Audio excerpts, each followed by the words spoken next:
Good evening and welcome to the season finale of Farming PNG, a series of documentaries that took us around 4 provinces of Papua New Guinea in search of stories around the country's agricultural sector.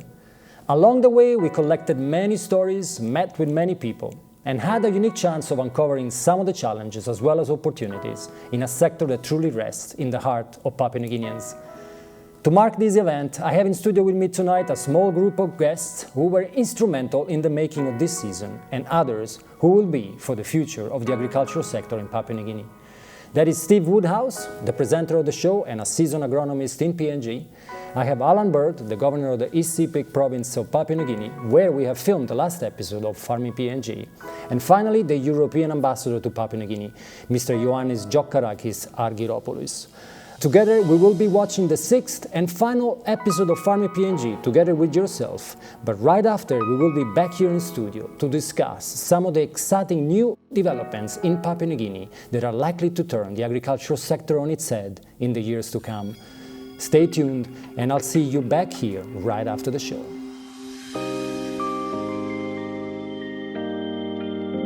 In the previous episode of Farming PNG, we looked at the phenomenal growth of vanilla in East Sepik, as Papua New Guinea has become one of the largest producers in the world of this exotic spice.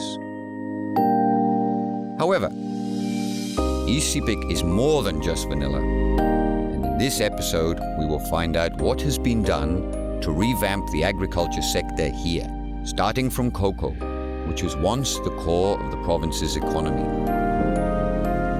But a trip to East Sepik, of course, would not be complete without seeing the mighty Sepik River and a visit to a crocodile farm, where the farmers are trying to make the most of this indigenous reptile, which is part of the cultural fabric of this whole region.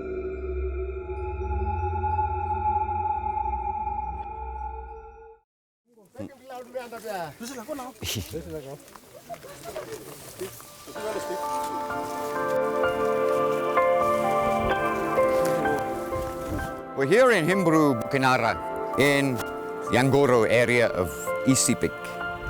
And as you can see, today I've decided not to come on my own, but bring the community in. So what you see here is a community project. This started as a small-scale bush materials nursery. And they saw so many farmers were coming, not just from the local area, but from further away. And they decided that it was time to expand it. They've had a little bit of help from a cocoa project called the SMART program. But the end aim of this project is to make this sustainable.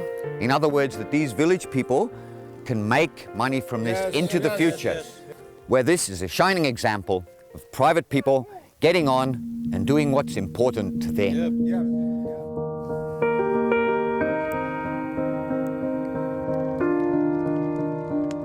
This village is one of many across the province and part of a bigger project to revamp the cocoa industry, where the local administration is introducing new nurseries and improved planting material.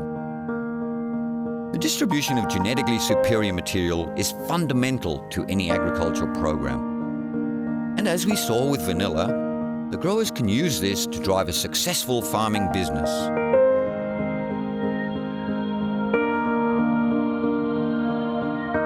One of the things that is peculiar to Sepik is the seed culture.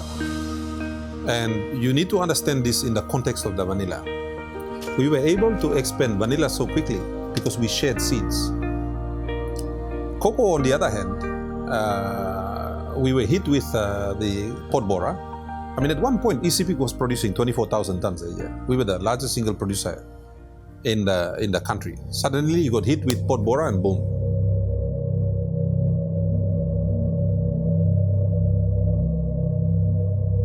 So essentially, for us to get our production up, we need to replace 90 million cocoa trees. No one is going to give us 450 million kina to do it. You know, that's not going to stop us. I have a lot of faith in my farmers. And I know that if I put the nursery at their doorstep, they will take advantage of it. So we cannot afford 450 million kina to replace 90 million seedlings. But we can afford to put at least 1,000 nurseries across East and West Sepik. 1,000 nurseries across the province? Sounds like a very ambitious project. But today we will be visiting a budwood garden, where farmers collect the material for budding. These particular trees are known to be tolerant to the pod borer. And it is from here that new genetic material will be distributed to all of the nurseries. And it takes skill and local knowledge to do it all correctly.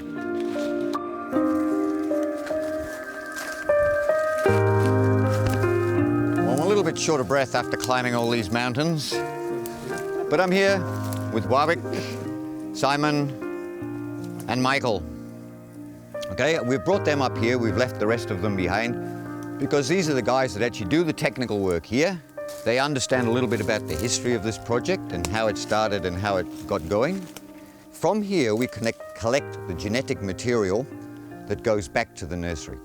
This material here is part of the 18 clones that are tolerant of cocoa pod borer. This is the insect that caused a lot of damage. How many years ago, Warwick, did it come here? 2006 to 2010. Yeah, about 2010, these people started to be impacted by this pod borer pest. That's a little insect that actually damages the crop and can cause phenomenal losses of yields in a cocoa block. So these varieties here, or clones as we call them, they can grow and they can keep growing and keep bearing even though the pod borer pest is around. But the amazing thing about this particular block is that these farmers themselves paid to get this material here. Saya salemigo, lo medeng CCI, lo research station, Mr. Plonghap, mi working shipment, bro kakao. Mi blo starting bad but blo mi blo mi putim lo ski, then mi blo putim through aeroplane, mi blo working through aeroplane. Karim kam lo here, mi blo putim ken lo polybags lo here, and mi kam tap no mi blo working lining, na mi blo kam planning working lo here. Until mi blo rising bad but blo mi play come up now, then mi play. Go through come straight lawyer, go necessary.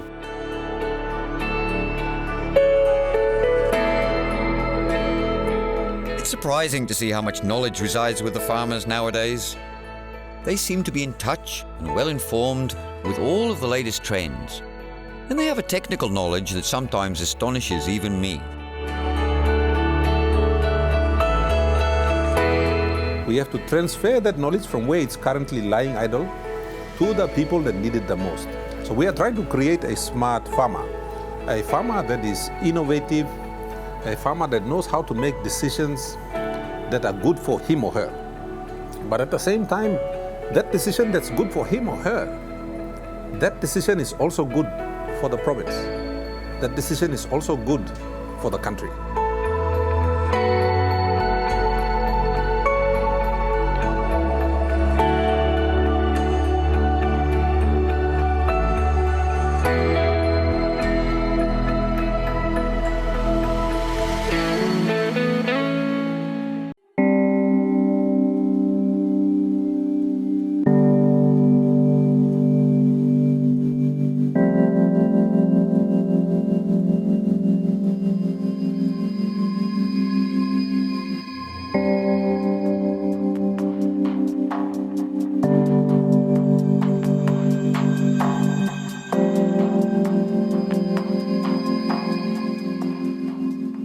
Whenever government does things, they forget the most important person in the equation.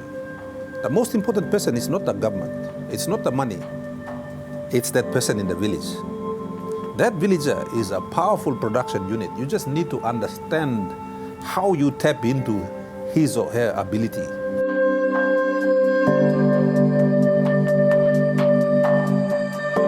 One of the most delicate aspects of the whole process is cloning the genetic material selected from this budwood garden.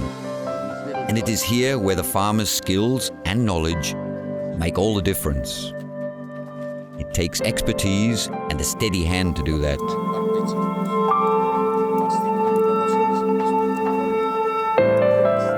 And that is the bit that will be stuck onto the tree that's in the nursery.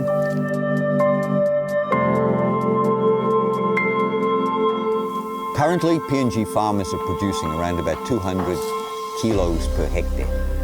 using this sort of material and being able to fight a little bit the insect pest problems, these guys are quite easily capable of producing a ton a hectare. On current prices, equates to 8,000 kina per hectare per year.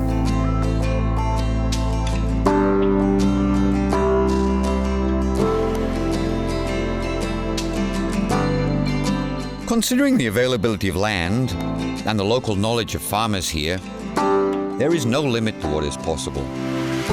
But unfortunately, the prohibitive prices of seedlings have actually hindered the process in the past. One village farmer to grow 1 hectare of cocoa would need about 600 seedlings. Now, the price of the cocoa seedling before the ECPIC provincial government got involved was 5 kina for a seedling. So one farmer would need a minimum of 3,000 kina just to get seedlings. Someone in the village who does not have access to cocoa or to cash is not going to afford 3,000 kina to establish a farm that's going to take 2 years to reach production. That's stupid. So we need to do the thinking for them. You need to bring the cost of the establishment right down.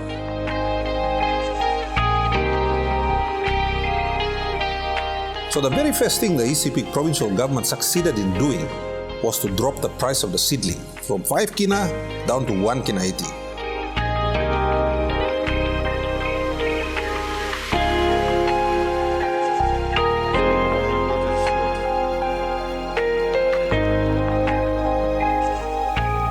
So one very important thing about this is that all of these clones are different. They have different characteristics, so they have to be kept separate in the nursery. So Simon, what's this clone? This one called B5. All right, so this is a B5 variety of the cocoa. So it has to go into one of these rows that has B5 on it. Okay, it's very important that these don't get mixed up because that makes it harder to trace them once they're out in the field and later on. And there may be one of these clones that's particularly suitable to this area. So it's very important we keep track of what's happening here. So let's go and bud one, Simon.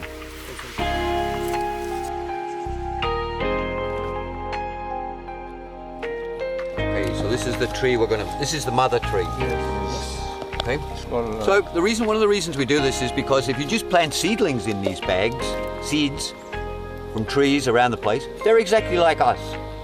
They have half of the genetic material of the mother, half of the genetic material of the father. So you really don't know at the end of the day what's going to grow. So it's very important that we keep traceability here for each of the different clones so we know exactly where it's come from. We know exactly who the parent trees are. So let's show us how you bud. okay. Basically, it's like that. Taruh semacam skin ulangan. Okay. Skin will come down. Halfway. So that's where the patch that we got up in the garden has to fit. Is that right? Yes. But page. Let's ulangan now. So what he's done is he's actually cut this off a little bit with the bud. You can see the bud in between the branches, the fork of that little thing. And that has to fit onto here. And the fitting is inside here. Just go straight. You see this guy's a bit of an expert. He's fitted it straight in. Then we'll cut him off this The flaps that you cut off. Yes. Yes. Okay. Then there is some bud page. So to hold that bud patch on, he's using a special tape that's used for budding. And that goes all the way around what he's just put onto the tree. Initially to protect it, but also to affect the environment immediately around the bud. So it'll be hot, a little bit hotter, a little bit moister, so that that bud that's in the middle of those things can start kicking along. So this one's okay. It'll start growing now. Once it starts growing, we'll be chopping this bit off because that's part of the old tree and trying to encourage this one to grow as fast as possible to get up and be. So thank you very much, Simon. That was really well done. It's a very simple example of how to do budding. And as I said before, it isn't only applicable to cocoa. You can use this process, budding, for other fruit trees. They use it in Europe for apples and pears. They use it in citrus industry. So it's a very common practice that's used all around the world for different sorts of things. I have 138,000 cocoa farmers registered by the Cocoa Board in my province. Over the next 3 years, I expect every single farmer to be trained, free of charge. We train them.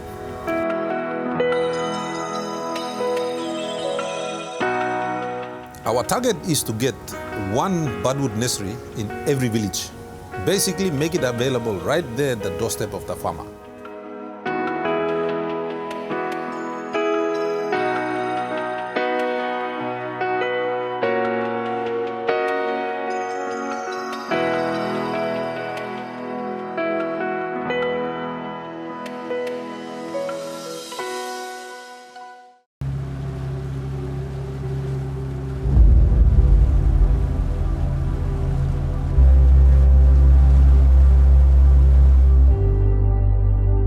Mighty Sepik River, the longest in New Guinea, and home to some of the country's most intriguing cultures.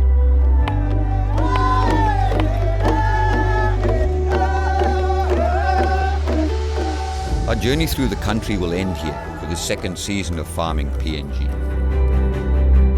And in these waters, we will finally encounter crocodiles.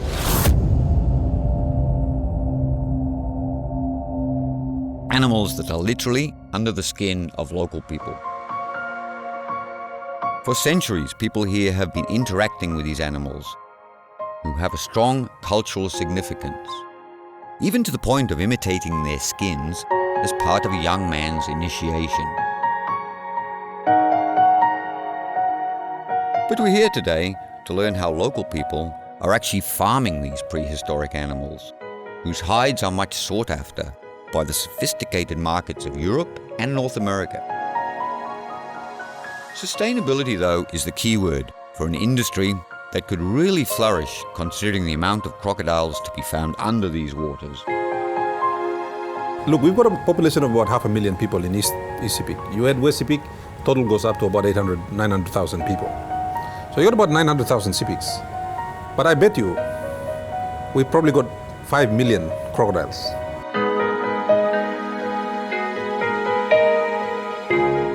Into the future, I think there's got to be a large crocodile farm in East Sepik. There's got to be a way to sustain it. And there's got to be a way for us to do leather in Sepik. And you know, things like Gucci, Prada, those sorts of things can come from a sustainable farm in the Sepik that connects directly to your markets in Europe and North America and Japan, places like that, China.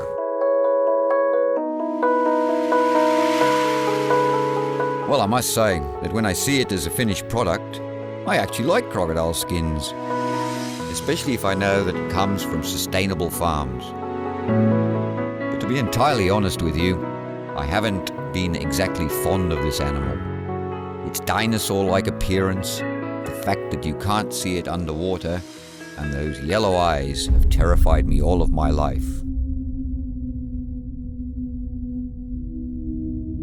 But in this last episode of Farming PNG, I have decided to face my fears and come face to face with this fearful reptile, right here in the waters of the Sepik River.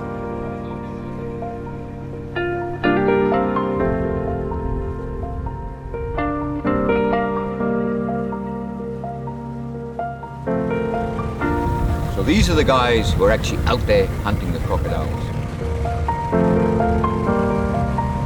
And they've actually caught one. For the sake of this program, I've jumped on board with these hunters. And as you can see, they've stuck a spear through the tail just to catch it. And as soon as they caught it, they've put a band round its mouth so it can't bite. Crocodiles can bite very strong that way, but they can't open their mouths. So I'd better get over my phobia and actually hold the thing. I know what you're thinking about. That was not a big crocodile.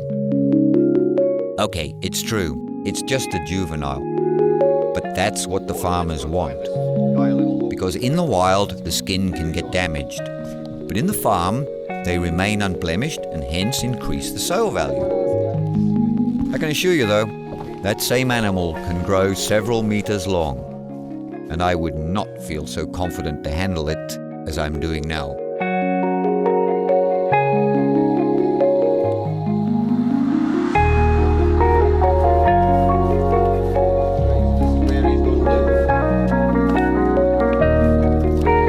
I'll give it to you, give him a home. We can get his rubber band taken off his nose.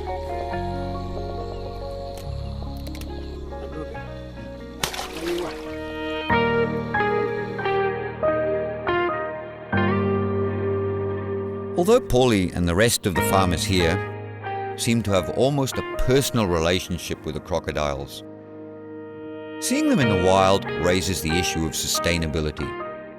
PNG is actually internationally recognized as one of the few countries allowed to export crocodile skins because of the large number that are available.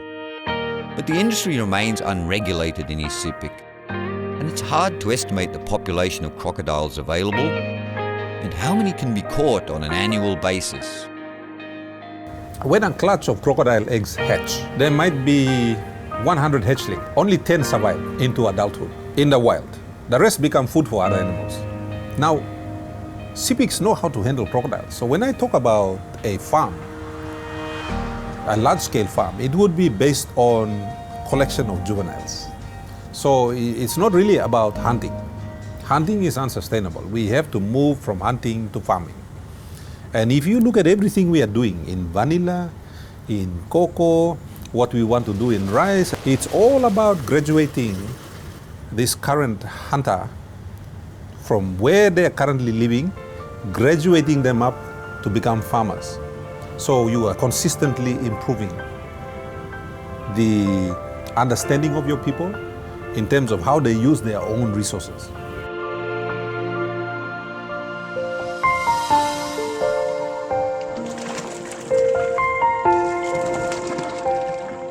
Okay, Paulie, it looks like a swimming pool here. Why is it all tiled and elevated, lifted up? It is because we want to produce quality skins. That's why we tile them up. Okay, so what Paulie's saying is that they used to raise these down below on the ground, but raising them on the ground has a bit of an effect on the skin quality. So the tiles being nice and smooth, the crocodiles grow here and they don't have any blemishes on the skin, which is the valuable part of the crocodile. Paulie and his guys here, they keep the crocodiles for up to 3 years, during which time they feed them, because they have to be a certain minimum size before the skins have any value at all. So these crocodiles probably eat about 3 times a week, and these farmers that look after the crocodiles, they're basically having to buy fish from village people around on the rivers. They bring the fish and sell it to the farm, and the farm feeds the fish to the crocodiles. Yep. So how long can they stay under the water? Normally they stay under the water for 25 to 30 minutes. And then they have to come back up? Come back. Yeah, okay. To breathe and go back. So one thing I have learned while we've been talking about this whole project is that crocodiles can bite while they're on land, but they can't bite you if they're in the water. But this little fella over here is just looking for trouble, which is why I brought the stick in with me in the first place.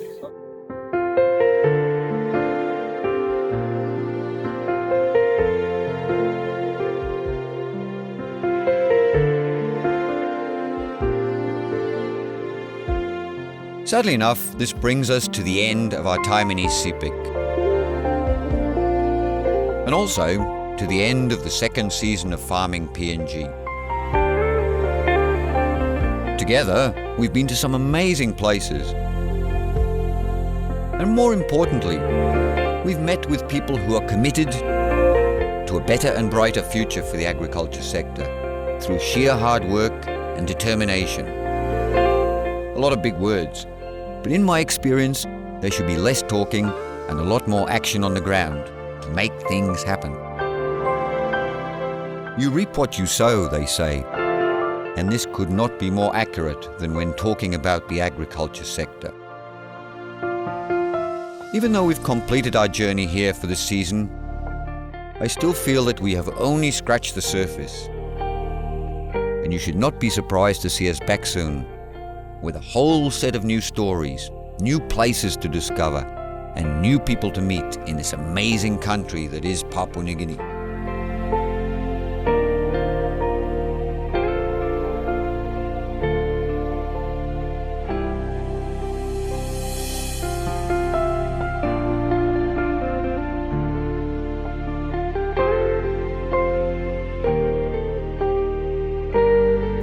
Welcome back.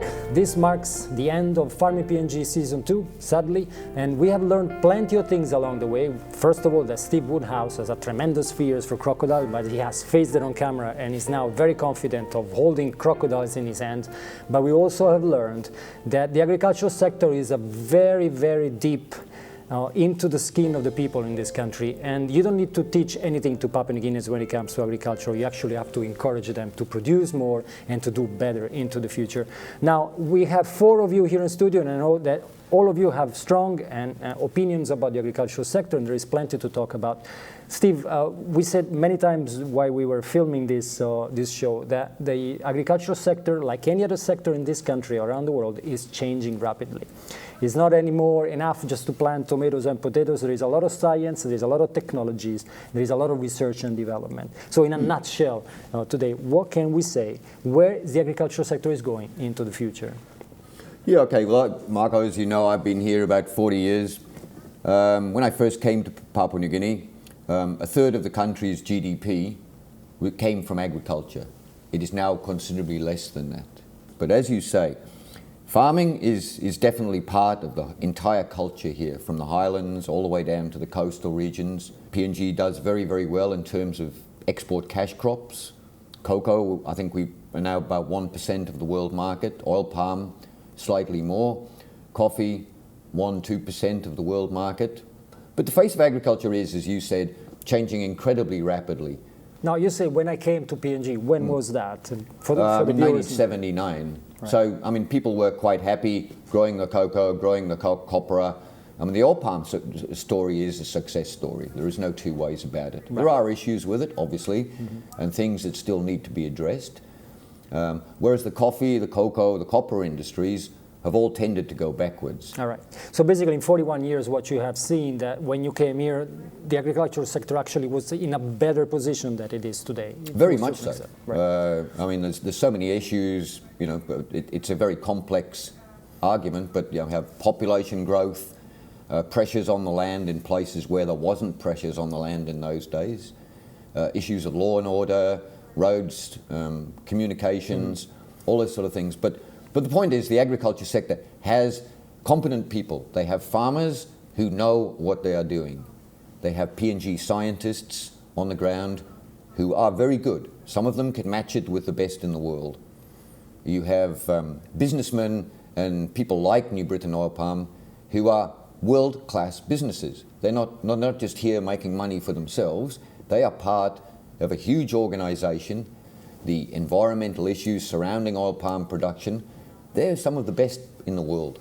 So a lot of potential, a lot of competent people, but still a lot to be done. Yes. Now, with the idea of looking into the future, I have in studio with me the ambassador of the European Union, and I have Alan Bird, the governor of the East Sepik province. And I think there is a very exciting project at the moment that is about to take off in Papua New Guinea. And this is why I have invited you in studio today to talk about it, because we want to talk about what can be done to address some of the challenges that you have mentioned. And obviously, we can't fix the problems ourselves sitting in this office today, in this studio today, but we can at least talk about it. Ambassador, the European Union, as far as we know, has committed to invest a significant amount of money. We're talking about 85 million euros. We can't talk about it extensively today, but maybe you can give us a little bit of a flavor, a little bit of an appetizer of what this very exciting new investment in the agricultural sector of Papua New Guinea. I would say it's the largest ever investment made by the European Union in the entire region, not only Papua New Guinea, in the Pacific region. The Pacific. It's an integrated rural development program. It's not only agriculture. Actually, we support 3 value chains in a way, in a holistic way. Try to target all the needs from A to Z, not only production, but also accessibility, training, and marketing. So it's an holistic approach. Exactly. Now, Alan, you're the governor of the province. I'm sure you're very happy that this investment is happening in Isipik. I think a lot of people might ask, why Isipik? Why the European Union has decided to start that investment there? From what I understand, that will affect the Momase region as a whole, and hopefully in the future beyond that, because this is a very diverse country, it's an archipelago with many different realities. But if you're going to speak for yourself and say, well, I think Sepik is a good place to start. Why is that? One of the things we lack in Papua New Guinea is champions. There are very few success stories where you can be able to sort of tap on it and say, okay, here's a success story, let us try and replicate it. Now, in the absence of success stories, what do you do?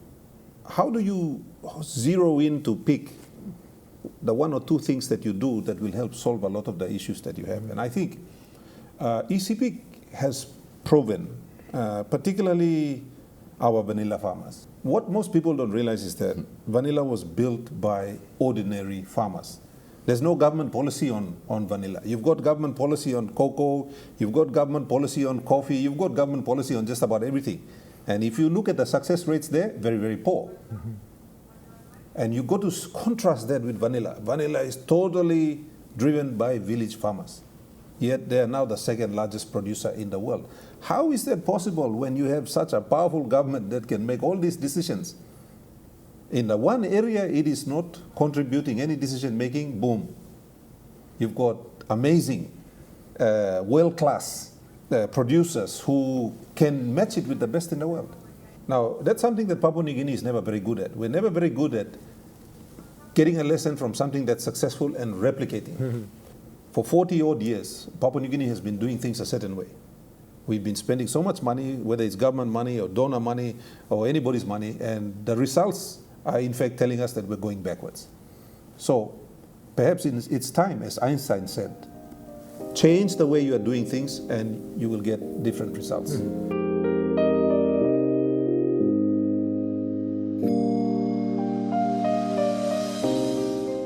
Steve, you're very vocal on the fact that over the years that you've been in Papua New Guinea, you've seen so many projects that were initiated with government funds or perhaps international funds that didn't really go that well.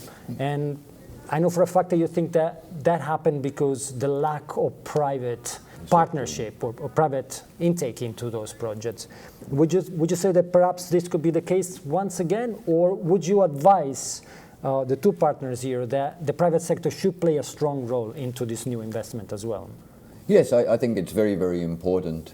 I mean, part of the problem with the agriculture sector in general is it's so fragmented. You have a coffee industry, you have a cocoa industry, you have an oil palm industry, you have a spices board, you have a livestock development corporation.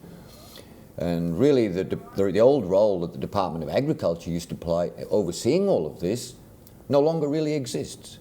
And I think in a lot of cases, some of those institutions have become, people in them have just become builders of empires. They've built up these public service mentality empires that can't really deal with issues when you have a problem. I mean, Alan's a good example. You know, he wasn't a politician all his life. He's been in the private sector. He's done the hard yards in the vanilla industry. He's done a lot of the hard yards in the cocoa industry too. Now, although we all live in Papua New Guinea and we might feel that everything we experience in this country is unique, but at the end of the day, the European Union has invested in a number of projects over the years in the agricultural sector, not only in Papua New Guinea, all over the world, including Africa and other developing parts of the world. So, Ambassador, is there any other project similar that the European Union has developed in the past around the agricultural sector that could be an example that could be replicated in PNG when it comes to the new investment? As you mentioned, we have invested over a number of decades all over the world in agriculture. And actually it was around 20, 30 years ago where agriculture was still in a la mode, I would say. A lot of investment was done in terms of rural development. And a lot of investment was really spent not in a very wise way, I would say. So a lot of lessons have been learned, and I would like to, and indeed, if we are going to embark again in such a sector with such a massive investment, we have to make things right. We don't have an excuse because we have the expertise, we have the lessons. And that's why it took so long to analyze the Papua New Guinea market, the potential, consult with everybody to make sure that we reduce risks. All right. That's fundamental. It's not that we prefer CEPIC or we prefer vanilla or cocoa. We listen to the industry, we listen to all stakeholders, and then based on the analysis, we concluded together with the government about the areas where there is the biggest possible potential.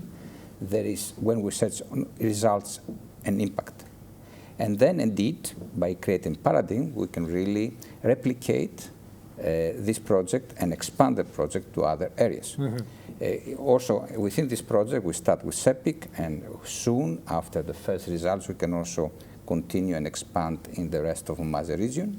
And we are very ambitious if we really reach the success we anticipate to be able to create a paradigm for further investment, not only from the European Union, because we cannot cover the entire country. Not at all, obviously. Governor, what I would like to understand is how your administration is going to work together with the European Union, because obviously you do know the reality of your province better than anybody else in this room. How are you going to work with the European Union?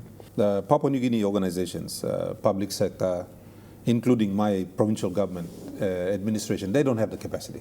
It's as simple as that. So, quite honestly, a lot of the expertise will have to be procured.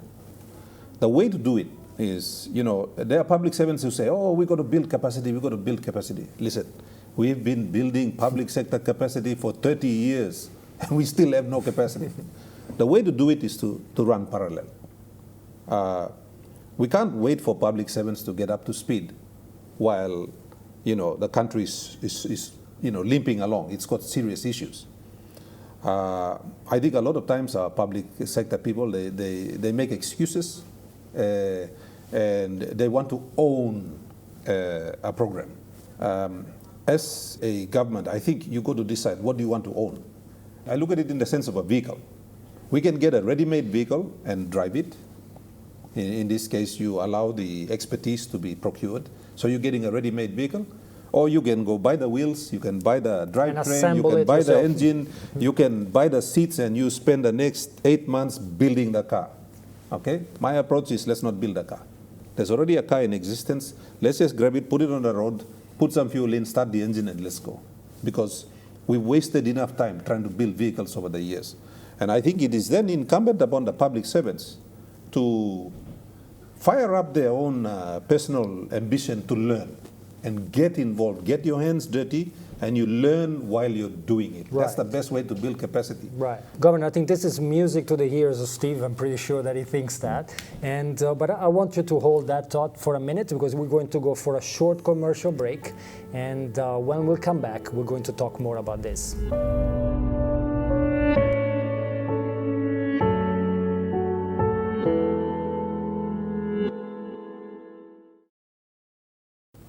Welcome back to the Farming PNG season finale. Governor, you were mentioning something quite interesting. You were saying we don't need to reinvent the wheel, and if we can bring the expertise, I think that's easier, because the other way has failed in the past, so let's try something new. Ambassador, in that sense, I think it's important to understand what's going to be the role of the European Union in that sense, because you don't have the capacity to actually implement those projects. You might have the capacity back in Brussels, but it will be too expensive to bring them all.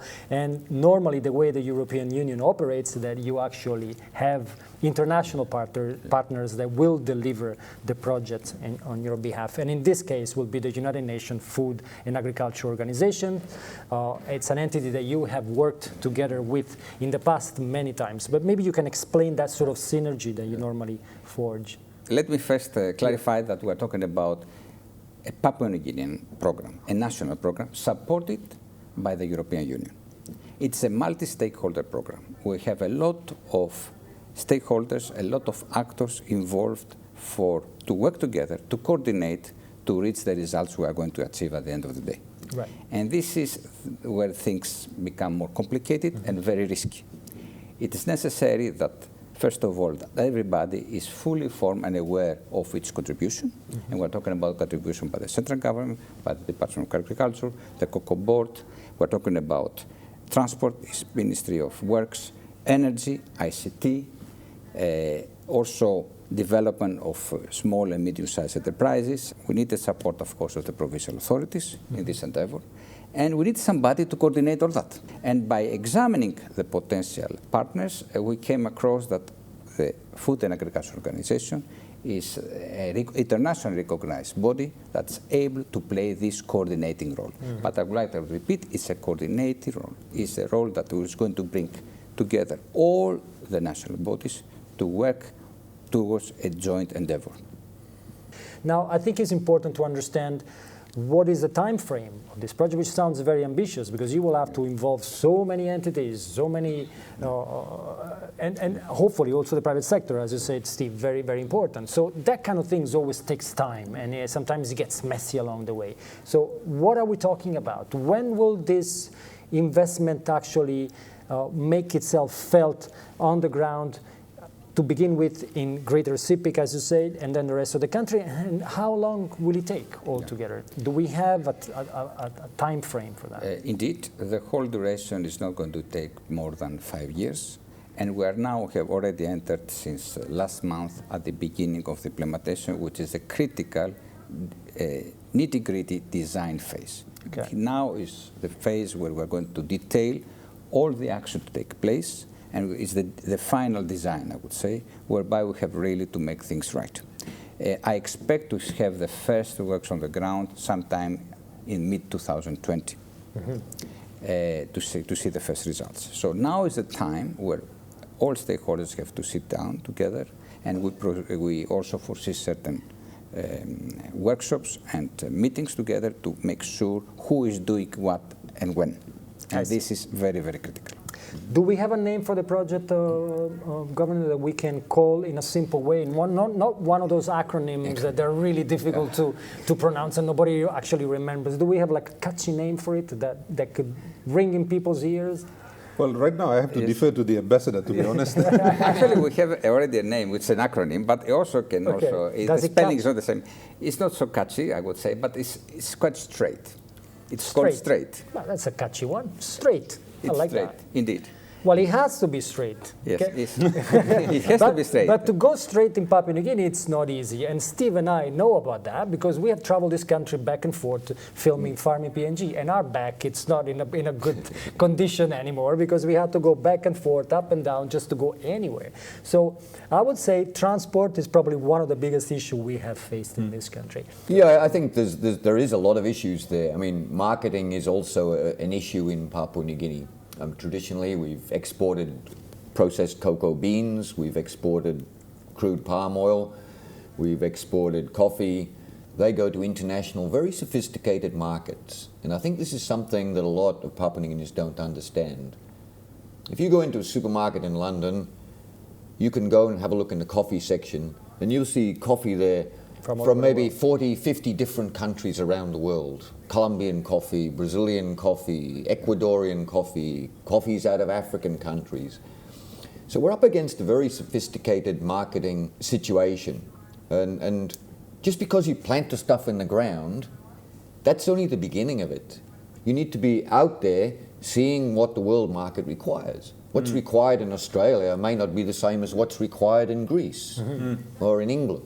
You know, all these things should be tackled before PNG invests in these massive projects. You're talking about a global economy that's huge. I mean, coffee alone is billions and billions and billions of kina. So you're saying it's a very competitive market. It's very competitive. You need to go up there with a very competitive product. No doubts about that. And then part of what you're just saying there with the cost of infrastructure here, shipping from here to London, say, for example, or Rotterdam in Europe, is expensive exercise. Absolutely. And then you're paying all your wharfage, handling, quarantine charges, and you're up against African countries who can do it a lot cheaper than we can do it. But the costs and the challenge is not only out there, but the challenge is also in the country. And I think the cost of doing business is one element that always comes about when you talk about industries in PNG. Now, I think, Governor, it will be interesting to talk about downstreaming as well, because I think it's a catchy phrase that we hear a lot of time now in the agricultural sector of Papua New Guinea. This is a country that is well known when it comes to raw material. It could be under the ground when it comes to hydrocarbon, but it's also well known in a way for what it can produce on the ground when it comes to the agricultural sector. Unfortunately, the world is not aware of it because not many products reach those markets, but also don't reach those markets as finished products. But I think some of the effort of the European Union as a development partner is to see more downstreaming, adding value to the production in Papua New Guinea. Perhaps we can talk about that in relation to this Strait project that is about to take off. Absolutely. I mean, let's take the example of cocoa. It ends up being made into cocoa powder. It ends up being made into chocolate and, a variety of other things, cocoa butter, blah, blah, blah. When you're talking about downstreaming, you're not just talking about getting a finished product. You're talking about all of the inputs that go into getting that finished product. And one of the most important things about manufacturing is reliable power supply. If you have a factory in, say, in Europe producing chocolates, they don't have to worry about irregular power supplies affecting their production lines. So they can bring in a bulk product from wherever it is in the world. They can process it. They can remove what they don't want. They can take whatever it is they need, put it into their blend, and they can get a product. Much more flexible. Much more flexible. And perhaps for us, we need to get innovative. And when I say innovative, I mean private sector. One of the things we're doing, and I want to respond to what Steve was mentioning earlier. All of the interventions that we are doing in partnership with our good friends in the EU and all of the other players is not about removing the private sector from the equation. It's about creating a base from which private sector can tap in to then access the markets. How do you then produce a quality product that will meet the standards necessary to get it into the market? The other thing is, because you've got a finished product, it's unstable. It needs to be frozen or chilled or whatever else to get to market. So you're having to fight all of this. You're adding more risk to your value chain. So perhaps we need to be thinking in reverse. What does the market want? How do we deliver to the market what it wants, at the quality it wants, and most importantly, at a price that the market will take? Ambassador, I hope that this is an interesting conversation for you, because probably it's music to your ear in the sense that you know where the European Union has to intervene. It's not only about making the most of the crops or what's available, it's about addressing those practical issues that exist on the ground, and in Papua New Guinea there are plenty of those. So you mentioned at the beginning this to be an holistic approach and to really improve the value chain. So I want to ask you one more time, how much attention you will be putting into this? Actually, we heavily depend on the empowerment of the beneficiaries. I think this is one of the key success factors, how we can really improve the entrepreneurship skills of the farmers. Have a farmer who is also entrepreneur. And I believe that by developing this kind of mentality, we are going to grow a more demanding beneficiary who would really require more quality, and will ensure also quality of his product, quality of the services and quality of his own products. Right. Because to reach the level of downstream processes, we have really to have a stable and consistent supply chain. And this is an extremely important factor for the project. The farmer has to look after the quality of the product, he has to also look after at the production capacity, and he has to reassure the markets that he is able to deliver the program on the product on time in the required quality and quantity. So it's extremely complicated because the markets are extremely demanding. Papua New Guinea, unfortunately, is a price taker. It does not have enough production to determine the world market. It heavily depends on cocoa, on the productivity of Ivory Coast and other markets, and coffee is the production and the weather conditions actually in Brazil. And therefore, to be able to offset these risks, it has to really identify its own competitive advantage and create its own name and branding, so that it can really somehow absorb the shocks and really have more stability in the prices. And the farmer has to be himself the protagonist of that. He has to own that. That is fundamental. Yeah. Very well, very good, well said. Well, obviously we can talk for hours about this, but unfortunately we don't have the luxury of the time to do that. So I would say that perhaps I would like to have each one of you sort of a final statement about what we have discussed today.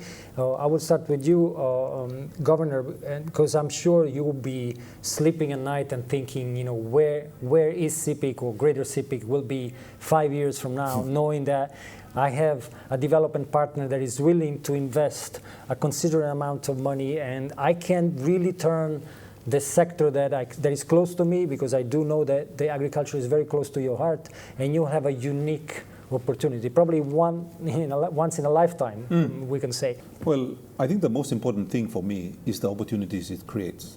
I'm interested in creating a future that is full of opportunities. Because we've never had much of a base, the opportunities have been limited. And I'm not saying opportunities for you know, foreigners who might come in, but opportunities for Papua New Guineans. And I don't mean just CEPICs. Once the economy expands because of what we are doing, there will be opportunities for other players from around the country to be able to come in and tap into and of course help us to grow and expand. I'm taking a little bit of a risk because I am not thinking 5 years, I'm thinking 20. Not many Papua New Guinean members of parliament think in 20 or 30 segments, but I do. And so once we create that base, I think you will get a snowballing effect. Because as you can see from the videos there, we are already empowering our farmers. And as the ambassador said, each individual family unit that is now involved is actually an entrepreneur. Once the farmer becomes successful because of the assistance that is going to be provided and the enabling environment for them to expand, and so they might start, for instance, building better houses. So there'll be a demand on the hardware shops. So you've got that spinning going on in the economy. They might send their kids, because they've got the ability now, they'll send their kids to better schools, so the next generation is better educated. They will then have a demand because they've got money in their pocket. They say, well, I don't have to go to the government hospital. I will pay for private services. So you start to enable a whole new future that was not possible today. It will be possible in 5 years' time. But I think the thing we're lacking is successful examples. And we've never had one.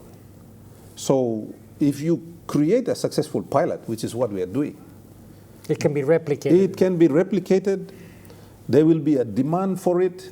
Every Papua New Guinean, not only Papua New Guineans, people in Solomon Islands will say, well, why can't we do that? People in Vanuatu will say, well, why can't we do that? So hopefully this project will affect the region as a whole, but in a nutshell, what you're saying, what you hope that this project will create a number of synergies, therefore Absolutely. The socioeconomic development will change. Will change and will at least get into a different gear.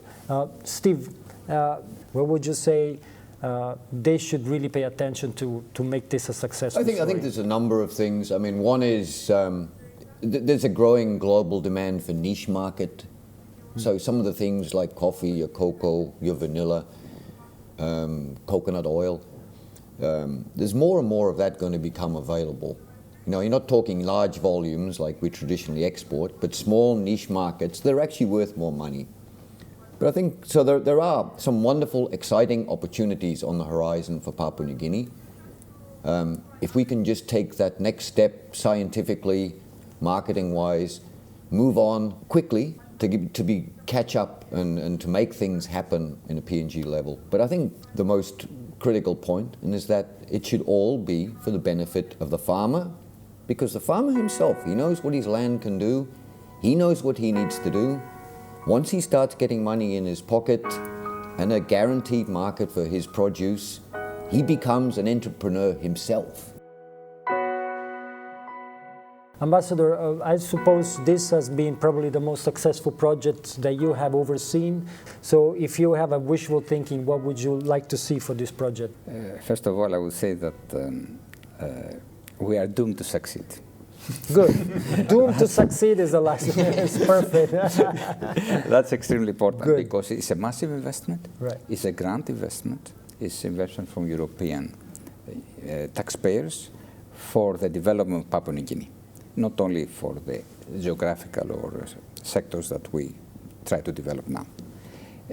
What I would like also to underline is the spillover effect of the project that we try to achieve, and also the indirect benefits of the project, because when you build a road, to market cocoa or vanilla is not for those, it's also for providing accessibility to the rural population, accessibility to social services, accessibility to financial services. When you electrify for the fermentaries, you also electrify the households.